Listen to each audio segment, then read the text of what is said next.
ভাই তুমি মুসলিম, তবুও তুমি নতুন বছর নিয়ে হ্যাপি নিউ ইয়ার পালন করছো।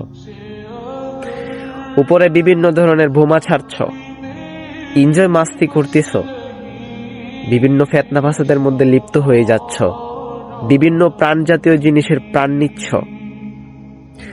তুমি কিসের মুসলমান?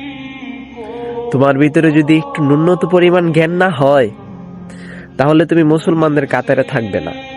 মুসলমানদের উৎসব হচ্ছে দুইটা ঈদের মধ্যে যেটা আমরা উৎসব করি সেটাই।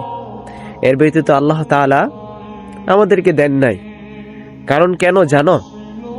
কারণ হচ্ছে আমাদের উৎসব, আমাদের আনন্দ, আমাদের খুশিময় জীবন একমাত্র একটা জিনিসের মধ্যে হবে, সেটাই হচ্ছে জান্নাত।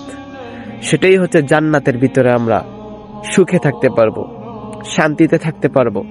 জান্নাতের মধ্যে তো আনন্দ করতে করতে দিন শেষ হবে না, রাত শেষ হবে না।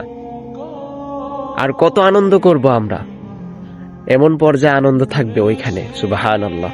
যেগুলা তোমরা নিজেরা আদায় করতেছ, সেগুলা তো মুসলমানরা করে না, সেগুলা করে যারা হিন্দু, অবৈধ, বৈধ, মুনাফিক, খ্রিস্টান, আরো যারা রয়েছে মুসলমান ব্যতীত, তারা এগুলা করে।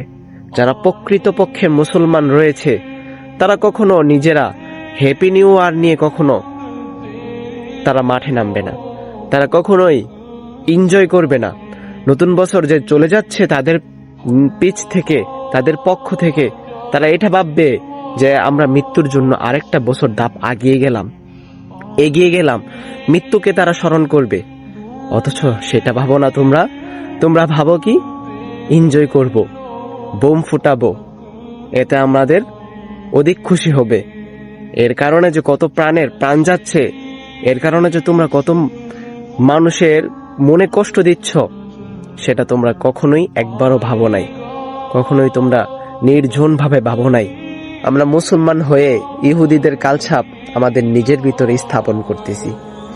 এটা তো আমাদের জন্য না ভাই, এটা তাদের জন্য, যাদের জন্য জান্নাত হারাম এবং জাহান্নাম তাদের জন্য জায়েজ। অথচ আমরা সেই সব কালছাপের মধ্যে অনুসরণ করতেছি, আমরা সেটাকে অনুসরণ করি, আমরা হ্যাপি নিউ ইয়ার পালন করছি। অথচ আমাদের মৃত্যুর ভয় নাই।